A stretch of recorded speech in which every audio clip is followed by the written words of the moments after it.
Okay, guys, so the whole time that we're doing this, Part 3. part like 27, who knows anymore. So the whole time that we're doing this, for immigration reasons, because we're still in the process, Rafa has to keep working in the U.S. to show that Hardship. to show hardship, but also to show that he can support me, because what they don't want is for me to like go on welfare or anything. So he has to show that he can support me financially, and he has to also show hardship. And so we were separated and living like this for 2 years until I finally got my interview appointment in Juarez. And when I had that interview scheduled, you guys, I thought that was the end of the road. I thought that was it. I thought my hardship had finally come to an end, that the 2 years that we had endured was it, and we were done, we were good, and it was over. But that was just the beginning. That was just the beginning. So we go to Juarez, we go to the appointment. We actually booked, and we were in Juarez for 2 weeks, because we're like, oh, we're gonna make it even like a little mini vacation to celebrate, because it's just gonna be so awesome, because I have a U.S. citizen husband, I have a U.S. citizen daughter, I have no criminal record or anything. Like, why would they not accept me? Like, I'm a great person, this is all gonna work out. And it did not happen like that. So we went with the mentality thinking that it was over and we were just gonna get the papers and go home. And I thought, I was like, hey, you know what? We're gonna go in there, do our thing, come back, together as a family. But that wasn't the case. So we get there. Juarez was crazy at the time. You could only go to the American consulate. This was the most dangerous time of Juarez. It was a really crazy time. We saw a dead body while we were there. Yeah, they killed him right in front of our hotel, literally right in front of the hotel. Yeah, it was crazy. So we get there. We were there, I think it was like 7 days or something. I don't know. We were there for a minute. So she had to go one day is to the appointment, the next day is to this, that, whatever. Yeah, so I had to get like medicals done and different stuff. So I go to my interview, and everybody that's showing up to their interview, they're showing up with like little binders, little folders, little pretty things like this, I show up, you guys, holding a freaking box with my life inside of the box. I have originals, I have copies, I have pictures, I have documents, I have letters, I have proof of my entire existence in this box. And I'm waiting for my turn. And finally I get called up, and the person, it was a white female who was standing on the other side, and she calls me back. And as I'm walking towards her, I just remember so clearly, she looked at me up and down, and she looked at me with so much hatred. She looked at me with so much hatred in her eyes that I just remember thinking to myself, like, crap, I haven't even opened my mouth yet, and I can already tell that she's gonna say no. And so she starts asking me questions, and she was really adamant about my last deportation when I was 14 years old as a minor. She was like, okay, so what happened here? How did you cross? And I told her straight up, look, when we crossed back illegally, it was December 24th. It was Christmas Eve. We were crossing through Sonora, Nogales. And, right? Is that what it's called? Nogales? Yeah. We were crossing the border with Arizona, and there was a 16-year-old girl who was crossing me, and she just told me, look, you're gonna answer these questions if they happen to ask you, but if they don't ask you anything, don't say anything. So I was like, okay, I'm not gonna say anything. So the officer, I remember clearly that he was looking down at his feet. He didn't look at me. He didn't even look up at me. He didn't address me in any way. So I just crossed the border. And I remember looking up, and I saw like this big old mountain. And I'm like, crap, I'm fat. I should have been working out this whole time. I'm going to die up in those mountains. Like, this is over. This is the end of my life. And then the girl, she's like, okay, you see that McDonald's up there? Just wait up there. And I'm like, wait, it's over? Like, that was it? Okay. And so I'm telling her all of this, and I'm telling her specifically, and I'm being honest. And later, actually, it came back to show on my record that she thought I was lying. She thought I was lying about the whole thing. And because of that, because I told her the truth, is because she gave me the ban. And I tried to fight her, and I told her, because for immigration, the worst thing that you can do for immigration is when you get deported to cross again illegally. That's like kind of like laughing in their face, and I understand it. And I told her, I was like, but look, I was a minor. I was 14 years old. Like, that is not a decision I made. That was a decision that was made for me. Like, please, I have already suffered enough because of the decisions that my parents made in my life. Like, I have been living on my own since I was 15 years old because of my parents and so many things going on. Like, please don't continue this cycle. Like, I'm trying to do things good, please, and I'm trying to, like, explain myself, and she's like, no, the law applies to minors, and that's it. You are banned for life, but after 10 years you can submit a waiver, a pardon, asking basically for forgiveness for doing that, and then hoping that it gets approved. And when she said that, you guys, my world stopped. I was like, great. Just like my parents ruined my life, here I am now ruining the life of my husband and my daughter, because now, because of me, we can't go back home. And at that time I was living again in Mexico City, and I was like, man, I'm from Mexico City, I was born there, but I was like, man, I hate Mexico City, I don't want to live there. Like, it's kind of like New York. It's a lot of people. It's just too much. Like shit. Don't say that. It's just too much. I just don't like it. I don't like it. I don't want my family to live there. And so it was just really bad. So I'd go back to the hotel and I'd tell Rafa, and it was just really, really hard to process. But God was so gracious with us, because he didn't even let us suffer. Yeah. So let me tell you this one. So it was a straight miracle. Legit. This is legit. So Gabby cried all night. Legit cried all night. The next morning, life was over. Next morning, they're at the, I think it was Holiday Inn, wasn't it? Or La Quinta. They were doing a breakfast at the lobby, whatever. We're going downstairs, and they had big tables. We got our breakfast. Me and Sophie start eating. Gabby's out there getting her thing, and this guy and this teenage boy, they're like, "Hey, can we sit right here?" And then a lady shows up. "Hey, is this free?" And I was like, "Yeah, go ahead, cool." It was a family. They sit next to us, and the lady, I guess, was kind of scoping us out from far away. She's like, "Hey, hate to like barge or whatever into your guys' thing, but your wife, did she get denied?" And I was like, "How do you know?" She's like, "My eyes are all she's like, her swollen." eyes look like she's been crying. I was like, "Oh yeah, she did." I was like, it was bad. She's like, "Why don't you guys move to the border?" I was like, "The border?" She's like, "Yeah, it's like my husband works in San Diego. We live in Mexicali. He comes and goes every weekend. He works at the boats, and he does. I think he's a welder or some kind of painter for the military boats. And he comes and goes and da-da-da." And then he's like, "What? Where do you live?" She's like, "Oh, Mexicali." I was like, "Mexicali?" I was like, "Dude, it sounded familiar," because when I was 14, I went to California to visit my uncle Modesto, and he took us like to Coachella and Indio. That was my first time going there. We ended up going to Mexicali. Long story short, so we start talking to her, and she's like painting Mexicali like an oasis in the desert. She never told us how hot it gets, but she's like, "Yeah, it's a desert, but look, it's like this. We live here." And so we're like, it put she just made it sound like an amazing place. Like, yeah. Literally, it sounded like paradise. And it sounded like the solution to all of our problems. Because we're like, how are we going to live in Mexico? We still have so many debts. We still have the lawyers to pay. We still have a lot of debt, dude. A lot of debt. Yeah, a lot of dumb debt that we had from being young. And we're like, there's no way that we can afford both of us living in Mexico. Just bought a house. Because in Mexico, you earn like $5 a day working 8 hours. Like, we couldn't afford it. Yeah, so we couldn't afford it. But after we got done talking, I don't know if you exchanged information with her. I don't remember. But no, we didn't. So we go up to the hotel room, and Gabby opens the laptop and starts Google mapping. Away. Google Map Mexicali. We took a tour of Mexicali on Google Maps. Everything. It reminded us of California. We were like, "Oh, dude, this looks like palm California. trees and some of the houses." Yeah, like the private communities she told us, we looked them up, and I was like, "Dude, this looks nice. This looks like I was like, dude, this looks like a Coachella area. This looks like that style of homes. It looks so much fancier, Americanized. It looks so much fancier than Magna. We were joking around, and we're like, "Dang, we're gonna live in a nicer place than we've ever lived before. Like, this is nice." So we all fly back. I took back Sophie. She went back home to Querétaro or Mexico City. Mexico City by herself. Mm-hmm. I ended up going back to Salt Lake with Sophie.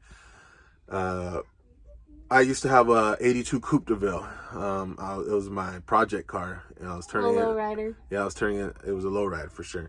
I had an 82 Coupe de Ville, Cadillac Coupe de Ville, and Gabby put it on Craigslist. Yeah, so we sold the car. Yeah, but she didn't tell me until it was sold. With that money was, I think it was $2,100. With that money, I was able to get everything ready, and she was able to rent a home at a private Yeah, community. so what we did all of our research online. I did all the research online, and I rented a home while I was living in Mexico City. And I was like, look, I have a one-way plane ticket, and I showed the proof, and I was like, look, I have a one-way plane ticket. I get there one day before my family, and I have to have a house ready and rented so that the next day Rafa can show up with Sophie and we can just move in. So I show up to a city. He had heard of it before. He had been there before. It had been a while, but he had known of it. I had never been there ever. You guys, Mexicali is really hot. In the summertime, it gets to like over 110, 113, sometimes 115. It peaks off at like 123 to 125 degrees, peaking like it's the hottest day. During the summer and the nighttime, it drops maybe under 100. You'll hit like 98. At night, and no, at night it's like 104. Yeah, seriously, you guys, it is super, super hot. Okay, long story short, I used to drive a Subaru Forester, packed it to the max. The rest we sold, gave away, threw away. We trashed that. We rented out the house we were living at. So I grabbed the car. I only had enough space to reach back and give Sophie her bottle. That was it. I was it. Top to bottom full. Got in the car, went to my homie's house. I said bye to Martine and Travis. They were over there. They were cracking on me. And boom, there we go. Shot off to Mexicali. It was cool because the company I was working for gave me a chance to, if it didn't work out, come back and start working back again. But praise the Lord, it worked out. So one thing, on the border of Mexicali is El Centro and Imperial Valley and all of that. Yeah. And one thing that while I was doing my research of this place, I found out that area, specifically that Imperial Valley, has one of the highest unemployment rates of all of California. Yeah. Like, it's really hard to get a job there. Yeah. And I was like, great, we're going to live in Mexicali, and the plan is for Rafa to get a job in Imperial Valley, so he's not so far, because San Diego is like 2 hours away. Like, it's way too far. So we're trying to shoot for that. So we had been in Mexicali. We got back together. We rented the house. We were together as a family. We had been in Mexicali for a week. He had applied everywhere. I applied online. He was going in person daily. Like, it took me 5 days to get a job, though. It took me 5 days. No, so it had been. So when he got there, it was like a Tuesday or something, and then we had gotten to the weekend, and we were starting to run low on money. We still hadn't heard anything back from any jobs, and we were like getting really nervous. And so we prayed, and we're like, God, if this is where you want us to be, please give us a sign, because if not, Rafa had the opportunity to go back to Utah and get his job back. And so we're like, if he needs to go back, then let us know so he can go back. And if not, please give us a sign so we can stay. That weekend, we were using the little bit of money that we had left to go to Walmart to get some groceries. And while we're at Walmart, you guys, we bumped into the family that we met in Juarez that originally told us about Mexicali. Yeah, that was crazy. We lived in Mexicali for 8 years after that, and we never saw them again. We've never Actually, no, seen them again. We saw them on TV. We saw them on TV. No, but in person, we have never seen them again. It was like a miracle. And so we had asked for a sign, and we saw them. And when we went home, we're like, okay, well, this is not a coincidence. Like, we saw them. That this is where we're supposed to be. We're gonna trust God. And that Monday morning, he got a phone call, and he got a job, and we're like, wow. Got a job at this place called McNeese Brothers. Shout out to Oscar Garnica. Let me tell you a story real quick about Homeboy. So I get there, got a job, and I started working with them. I told them my story. They couldn't believe it. They're like, nah, really? Like, it was a shock to them. They're like, well, you're screwed. It was funny. I got to them telling them a story, and then they're just like looking at me, you're screwed. I was like, why? It's like, you don't know how hot it gets here. I was like, all I know it gets hot. He's like, well, you're not going to make it this summer. You're going to pass out. You're going to get waterlogged. You're going to be throwing up. You're going to faint. You're going to die, blah, blah, blah. Dude, they made it sound like I wasn't going to survive it. I was like, what? I was like, so I still had, I think, all winter to go through before I hit the summertime. Yeah, because we got there in September. And honestly, God put Oscar Garnica in our past. Till this day, he helps us out a lot. Yes, a lot. Shout out to my boy, man. That dude. Thank you very much, man. Thank you very much. Yes. So it's funny. So we get to Mexicali, and that's where we kind of started straightening up. Well, I started straightening up. I stopped smoking bud. I stopped doing other things that I was doing, and I slowly reduced drinking alcohol. I didn't really drink alcohol. I like smoking weed more. We used to go to this place, Grupo Pequeños. It was like small gatherings that Gabby started going to church for. And I grew up in the church, but I came out of the church. Gabby never been to church. So she started going to like these small groups at the church, and I hated it. I hated it with all my guts. I hated it. I actually had to smoke a couple bowls before I the only way that he would go with me. I had to smoke a couple bowls before we go. These gatherings that we would go to, it was like a family. They were family events. You Yeah, know, there were like family 4 or 5, oriented. Yeah, yeah, there were like 4 or 5 families that would get together to study the Bible. That's what it was. Yeah. And so I was like, hey, Rafa, you want to go with me? I'm like, Because I don't want to drive at night. I don't really know Mexicali. I want you to come with me. Take Sophie, and she can be with the kids. You know, come on. And he was like, okay, I'll go. But the only way that I'll go, like, he would get so mad and he would fight me on this. Yeah. And then finally at the end, he's like, okay, I'll go, but I gotta go smoke first. Yeah, So the it's only way good. we would go is if he was high. So we would go to church gatherings. I'm This only one by was Blaze. high as Yeah, hell. but it was because I don't know. It was just I got there and everybody was so lovey-dovey and hugging and he hated it. like they would squeeze your hand to break it, and then they would hug you and like, oh brother, I was like, dude, like get off me, you fake individual. Like I was like, dude, get off me, dog. He hated it. I hated it. And with then passion. like over there, they're like to a girl's like you kiss on the cheek, and I was like, Oh why yeah, are these fools Mexico kissing when me? you What's say wrong with hi, you? like you know, they get close and Yeah. they don't actually kiss your cheek, but like you go cheek to cheek. You know, Yeah. you say hi and And to me, like to growing up in Magna, like you don't do that to somebody. Like I was like, shake a hand, like that was it. Like, and it was funny because they just thought I was weird. But I was telling them, I was like, wait a minute, why are these fools trying to come close to you? And I hated them. I hated them. Now they're my boys. Now they're Pep and Lawrence. yeah, Lorenzo Talamante, Isaías. shout out. Isaias, yes, absolutely. You guys are my boys, and thank you very much for putting up with me. So Yeah. that was a blessing. And after that, we ended up working with orphanages. And this is cool, man. We started working with orphanages because we seen how God was blessing us. We stopped doing dumb things. We got baptized. One thing that's that I really love and appreciate about living here on the border, especially, is how humble it keeps you. Because every day you see the border, you see that wall. Yes. I see that wall. I drive by it every day, you guys. And now we live like it's right here. Yeah, it's so literally a close. mile. We can see it from our house. This is the closest we've ever lived to it. Yeah.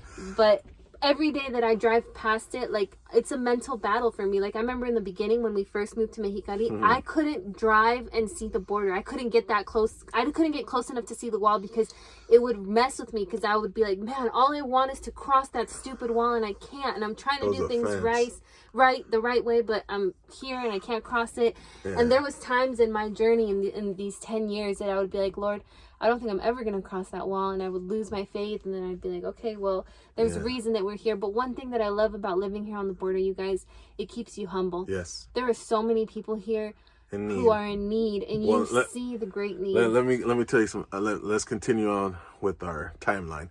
So we started working with an orphanage, and by this time we're still going to church, and I was dealing with having a day of rest off.